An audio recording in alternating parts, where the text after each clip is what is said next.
Assalomu alaykum ustozlar. Mana bugun geometriya qismini ko'rib chiqamiz. Baholi testlar bazasini. Bugun xudo xohlasa 11 son.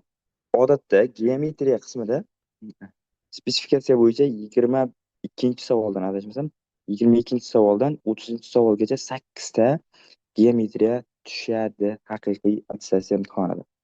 31-savoldan 35-savolgacha 5 ta stereometriya savol tushadi.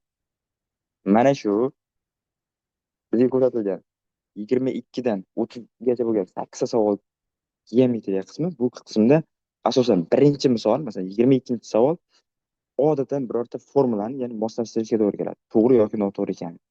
Menimcha o'tgan yil attestatsiyaga kirgan ustozlar bu narsani yaxshi bilishadi. Bilmaganlar uchun alohida bir video darsi qilmoqchimiz. Agar kimgadir qiziq bo'lsa, mana shu video ostiga yozib qoldirasizlar. Spesifikatsiya deb yozasizlar. Biz agar 100 ta spesifikatsiya so'zi yoziladigan bo'lsa, keyingi hafta oxiriga to'liq 35 ta savollar ketma-ketligi qanaqa tartibda qaysi mavzulardan tushishini to'liq batafsil yoritib beramiz. Unda boshladik. 22-savol odatda boya aytganimdek bilishga doir savol bo'ladi. Moslashtirish kerak, ya'ni ta'rif teoremani to'g'ri yoki noto'g'ri ekanligini. Bu savol juda muhim. Ko'pchilik adashib ketishi mumkin to'g'ri xatoligida, ham elementar detallargacha ahamiyat berish kerak.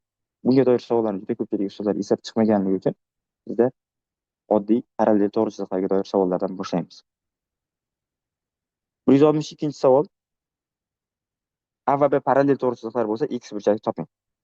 Bu yerda umumiy qoida, mana bu x burchak bo'lsa, mana bu 180 minus x. Bu 90 gradus, bu 100 gradus, mana bu esa 40 gradus. Bizda qoida bor.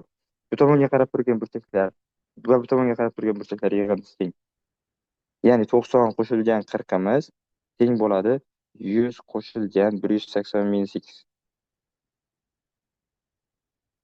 X qiymati shunda 150 kelib chiqadi. To'g'ri javob variant. Buni boshqa turobsiz yo'li ham bor. Mana bu yerdan parallel to'g'ri o'tkazamiz, bu yerdan parallel to'g'ri o'tkazamiz. Mana bu 40 bo'lsa, bu ham 40 bo'ladi. 100 dan qolgan 60. 60 dan qolgan bu yerga 60. Ya'ni parallel chiziq o'tkazayapmiz-ku. Ichkamdan shu burchaklar 60 oldi. 60 dan tepada 30 qoldi. Demak, 180 minus 30 ga teng. X 150. Navbatdagi savol, bu savolni shu usulda yechib ko'ramiz. Ya'ni bu tomonga qarab turgan burchaklar yig'indisi, bu tomonga qarab turgan burchaklar yig'indisiga teng demasak ham chiqadi. Masalan, ko'rib chiqamiz. Mana bu yerda parallel to'g'ri o'tkazaman bunisiga. Bu yer 25 mi? Ichkamdan shu burchak, mana bu yerim 25 bo'ladi. 25 dan qolgani 60. Mana ko'ryapsizlarmi? Biz usulimiz o'tmay qol. Mana yerda 25 gradus. Lekin biz parallel chiziq o'tkazganimizda mana bu yerda 60 gradus bo'lishi kerak. Chizma xatoligini ko'ryapsizlar. Shuning uchun ham tepadagi usulimiz muhim. Ya'ni o'ngga qaragan burchaklar va chapga qaragan burchaklar yig'indisi. 85 qo'shilgan x o'ngga qarab turibdi mana.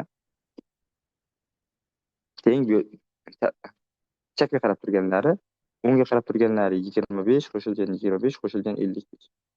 Bunga ko'ra x'imiz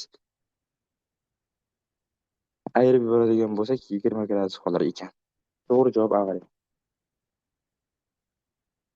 Bunaqa uzunroq bo'lib ko'p tushadigan bo'lsa, ham qo'yadi. O'tgan yil aynan shunga o'xshash savollar tushgan.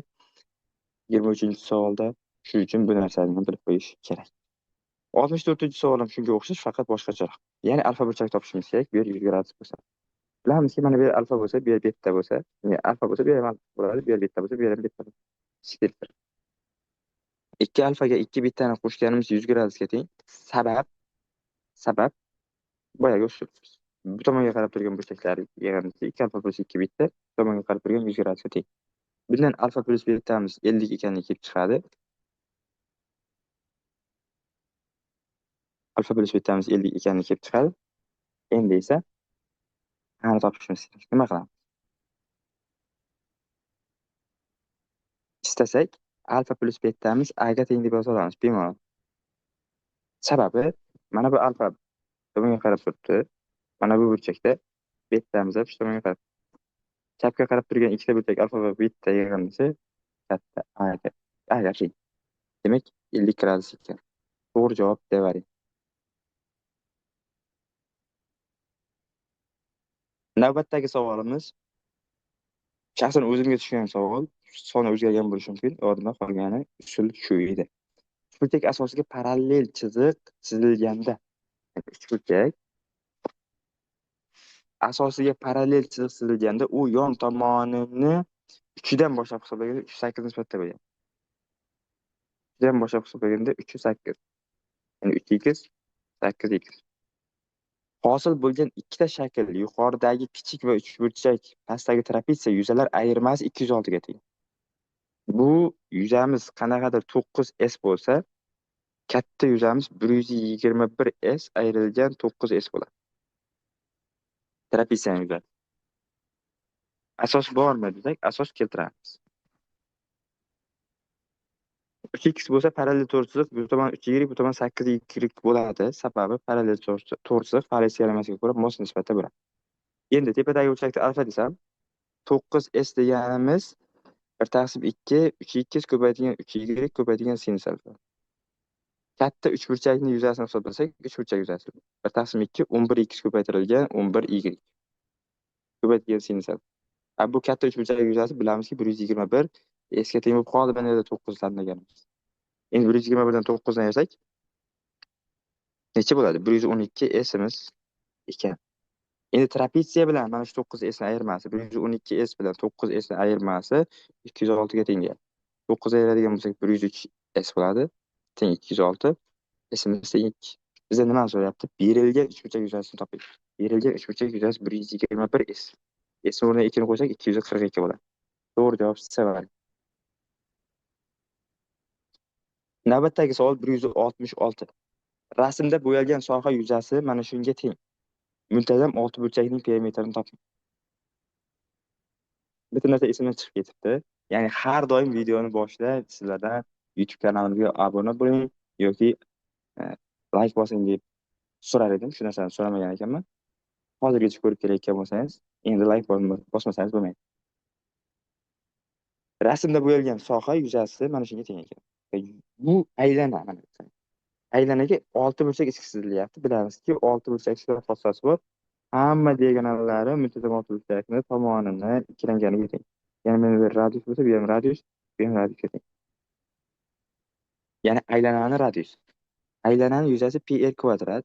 Bundan ayirib tashlsam 6 burchak yuzasi. 6 burchak yuzasi nima degani? 6 ta uchburchak yuzasi. Ya'ni tomoni r ga teng bo'lgan. Mana uchburchak yuzasi muntazam uchburchak yuzasi r kvadrat ildizosi 3/4. Shundan 6 tasi 6 burchak yuzasi. Ayirganimiz teng ekan bo'yalgan soha yuzasiga, ya'ni 4π ayrilgan 6 ildizosi 3. Radiusga ko'rib turganingizdek 2 ni qo'yadigan bo'lsam, tenglik o'rinli bo'ladi. Endi bizlar 6 burchak perimetr so'rayapti. 6 burchakning tomonining uzunligi a yemiz ham 2 ga teng. Perimetrimiz 6 ta a ga teng, ya'ni 6 kare 2 12. To'g'ri javob C varianti ekan. Navbatdagi savol 167. Rasmda daraxtga chiqish uchun ishlatilgan narvon sirpanib ketmasligi uchun daraxtdan 2 metr masofada balandligi 16 metr bo'lgan to'siq blok qo'yilgan. Shunga ko'ra narvonning uzunligi eng kamida necha metr bo'lishi kerak?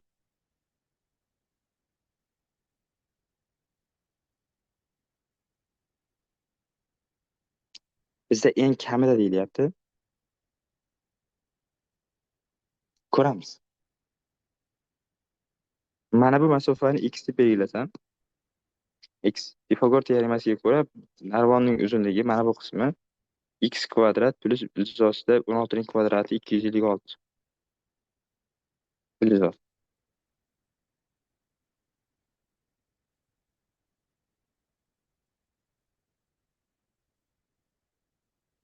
Endi o'xshashlikka ko'ra narvonning uzunligi L ning x plus 2 ga nisbati teng bo'ladi.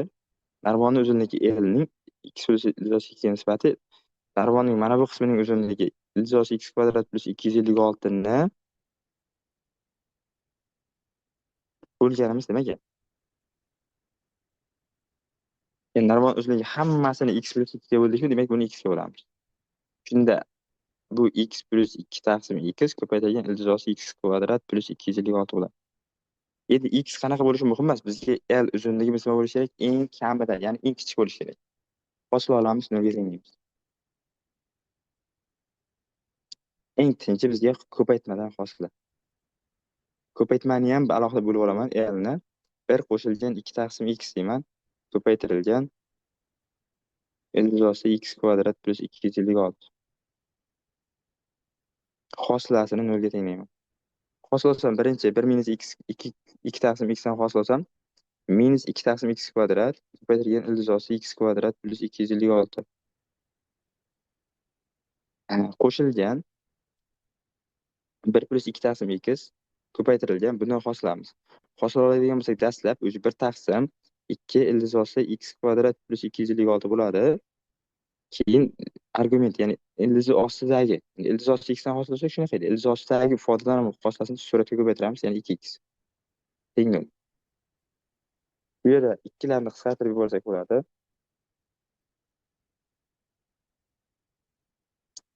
Endi esa umumiy makhraj berishga harakat qilaman. Ya'ni mana buni ko'paytirsam ildizdan qutulamiz. Ya'ni minus 2 ko'paytirilgan x kvadrat plus 256 taqsim x kvadrat qo'shilgan x plus 2 taqsim x ko'paytirilgan x taqsim ildizi x kvadrat plus 256. 256 teng 0. Mana bu makhrajni ham x kvadratga ko'paytiramiz ildizi x kvadrat plus 256 ni makhraj bir-biriga o'xshashligi uchun. Endi x larni qisqartirib yozsak bo'ladi, lekin yo'q, unaqa qilmaymiz. Sababi x kvadrat bor. X kvadrat bo'lishi uchun bu yerga ham x kvadrat qo'yamiz. Ya'ni qisqarib ketaveradi, lekin umumiy makhraj bor. Makhraj nima ekaniga ahamiyati yo'q, chunki 0 ga tenglasam surat 0 bo'lishi kerak. X'imiz 0 dan farqli bo'lsa bo'ldi, aniqlanish sohasiga ko'ra. Endi suratni 0 ga tenglab olaman. Minusdan 2 x kvadrat minusdan 512 qo'shilgan x ning kubi qo'shilgan 2 x kvadrat teng 0 bo'ladi. 2 x kvadratlar qisqarib ketdi. X ning kubi teng 2 ning 9-darajasi bo'ldi. Ya'ni x'imiz 8 bo'lishi kerak ekan. X o'rniga 8 bilan borib qo'ysak, L uzunlik kelib chiqadi. Bizdan L uzunligi eng qisqa qiymat so'ragan. Mana L uzunlik o'rniga qo'yaman. 8 ga 2 ga qo'shsam 10 taqsim 8 ko'paytirilgan ildizi 8 ning kvadrati necha? 64. 64 qo'shilgan 256 ni 64 ko'paytirgan 4 ga bossak bo'ladi. 64 dan 8 chiqib ketadi. Makhrajda 8 bilan chiqib ketsa ildizi 5 qoladi. Javob 10 ildizi 5 ekan. To'g'ri javob D variant. Rostini ayting, mana shu savolni xato ishlab bo'lmaydi deb o'ylaganmidingiz? Mana bu savol odatda 30-o'rinda keladi, ya'ni geometriyaning mulohazaga doir eng qiyin savol. Yana o'sha gap, izohga spesifikatsiya so'zini yozib qoldiring. 100 ta spesifikatsiya yozilgandan keyin, xudo xohlasa keyingi haftaga to'liq attestatsiyadagi 35 ta savolni har birini mavzulari, qanaqa misollar tushishini alohida video qilamiz. Keyingi savol 168.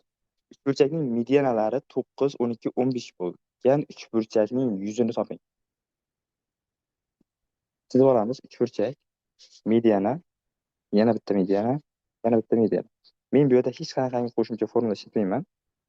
Formula ishlatish kerak emas ham deb hisoblayman. Masalan, 9 bo'lgani 3 6 bo'lib bo'linadi. Medianalar keskin nuqtasi 2 1 nisbatda. 12 imiz 4 8. Oxirgisi 15 imiz 5 10.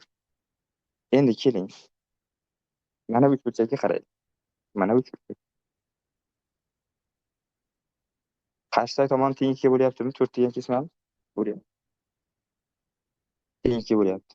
4. 4 ning uzunligi nima ekan? Mediana ekan. Qarshi tomonini sirsam topa olaman uzunlik.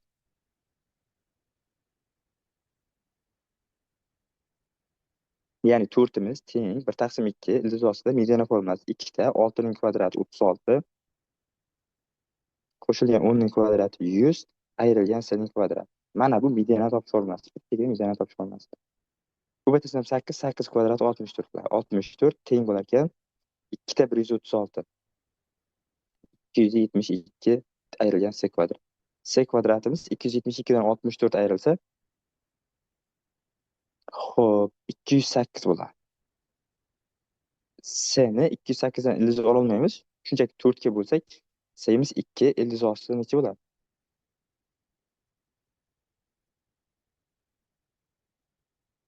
2 ildizi ostida 104 52 bo'ladi. Ya'ni ham 4 ildizi ostida 13 deb yozsak bo'ladi. S'imiz teng 2 ga bo'lingandan keyin mana bu qismi 2 ildizi ostida 13 qoldi. Ya'ni biz mana bu s'ni topsak, shundan 6 ga ko'paytirsak, uchburchak yuzasi kelib chiqadi. Ya'ni bu yerda hech qanaqa forma yo'q, uchta tomoni bor. Ya'ni tomoni 6, 4, ikkinchi tomoni 213 bo'lgan uchburchak. Yuzasini topishimiz kerak. Mana bu burchakni alfa deb kosinus alfani topsam, kosinus alfamiz 6 ning kvadrati 36, 4 ning kvadrati 16, ayrilgan 203 ning kvadrati 213 kvadrat 52 taqsim 2 ga 6 ko'paytirgan 4.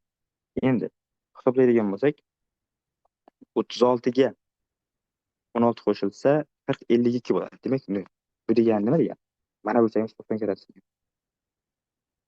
Ya'ni shunaqa uchburchak ekanki, bu 90 gradusli uchburchak ekan. Demak, mana bu s yuzamiz nimaga teng? 1 taqsim 2 6 karra 4 yuzaga. Javob 12. Demak, uchburchakning yuzasi shunaqadan ortida. Chunki uchburchak medianlar kesish nuqtasida olsa teng uchburchakka ajratadi. Olsa 12, 72 ga teng. To'g'ri javob B variant. Ya'ni bu usul hech qanaqangi usulsiz usul deb aytsa bo'ladi. Ya'ni o'zimiz bilgan medianani formulasi yoki kosinuslar teoremasidan foydalanib ishlab qo'ya qoldik. Keyingi savolimiz 169. Aylana markazidan B nuqtagacha bo'lgan masofani toping. Belgilaymiz. Aylana markazidan bu yoqqa tushiraman va bu yoqqa tushiraman. Mana shu masofada. Endi aylana radiusini topmoqchi bo'lsam, bu yoq 8, bu yoq 15. Pifagor teoremasidan 17 kelib chiqadi diagonal. Bu to'g'ri burchakli uchburchak, to'g'ri burchak berilgan bu yerda. Bu narsalarni bu yerda qistirilishi kerak edi. Bizni kamchiligimiz. Endi ichki chizilgan aylana radiusi a plus b minus c taqsim 2 formulaga ko'ra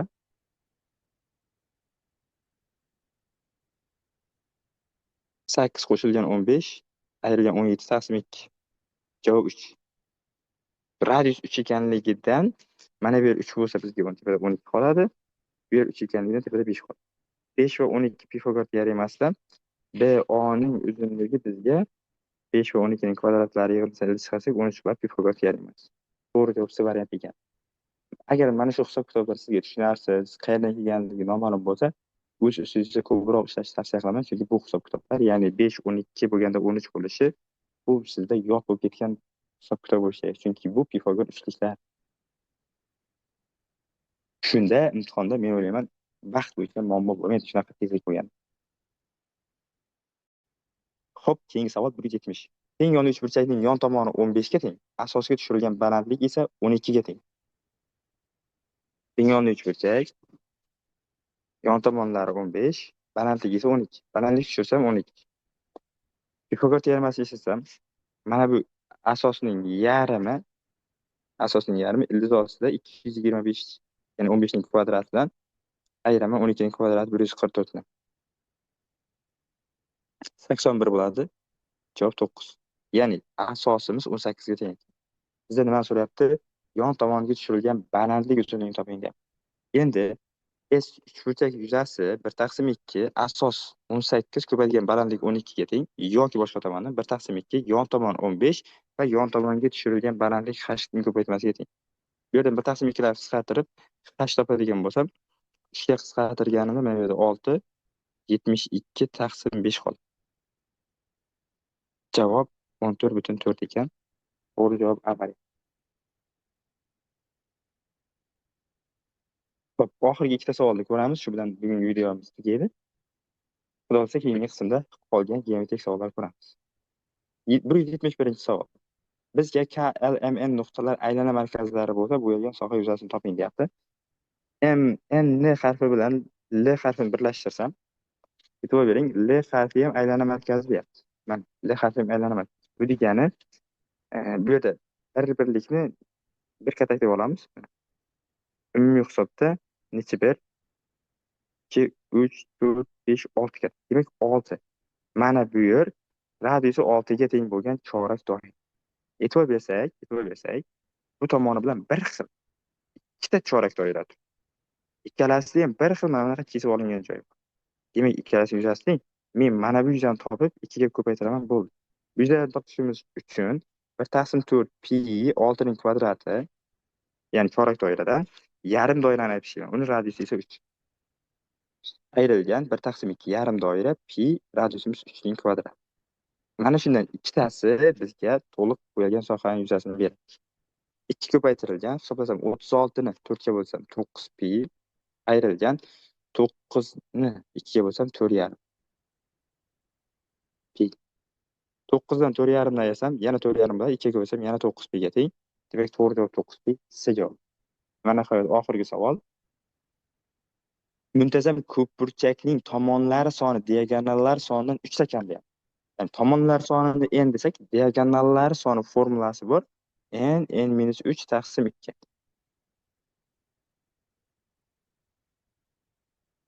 Masalan, to'rtburchak diagonallar soni 2 ta qo'yib tekshirib ko'rishingiz mumkin. Ya'ni birorta son esimizdan chiqqan bo'lsa. Endi muntazam ko'pburchakning tomonlari soni diagonallar sonidan 3 ta kam. Ya'ni diagonallarda 3 ta esa tomonlar soni n ga teng bo'lishi kerak. 2 ga ko'paytiraman. n ko'paytirilgan n-3 ayrilgan 6miz tegilgan 2 ga. Boshqa tomondan n kvadrat minusdan 5n minus 6 teng 0 bo'ladi. n minus 6 ko'paytirilgan n plus 1 teng 0 bo'ldi. n 6 burchak ekan.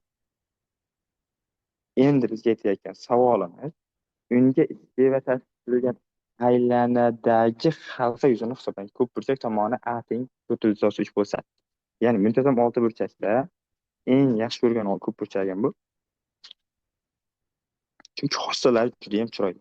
Muntazam 6 burchakda ichki chizilgan aylanamiz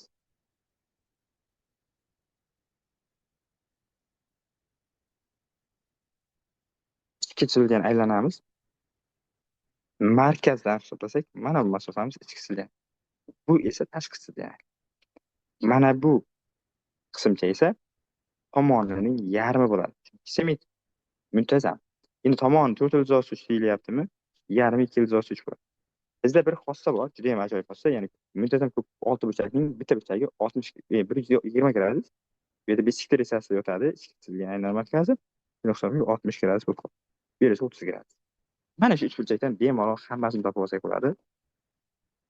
Bu yer 30 gradus, 2/3. Tashqi chizilgan aylanma markazi 4/3. Sababi 30 gradus qarshidagi katit gipotenuzani yarmiga teng. 60 gradus qarshidagi katit esa 30 gradus qarshidagi katitdan 3 marta katta. Shunga ko'ra bu yer 6. Demak, ichki chizilgan aylanma radiusi 6, tashqi chizilgan 4/3. Bizdan halqa yuzi so'ralyapti. Pi r kvadrat tashqi aylana yuzasi, pi kichkina r ning kvadrat ichkining yuzasi. Ayasak halqaning yuzasi kelib chiqadi. Ya'ni 4/3 ning kvadrati 48 pi bo'ladi. Ayrilgan 6 ning kvadrati 36 pi bo'ladi. Ayirmamiz bizda 12 pi ga teng. To'g'ri javob D varianti ekan. Bugungi videolarimiz o'z nihoyasiga yetdi. Xo'p, oxirida aytadigan gapim mana bu yerda xudo xolasa birlashtirib qo'yamiz. Umumiy playlistni, ya'ni bahorga tushgan testlar bazasini hammasida yig'ilgan bitta playlist sizga ochiladi. Bemalol hammasini ko'rsangiz bo'ladi. Hammaga rahmat. Keyingi videolarda ko'rishamiz.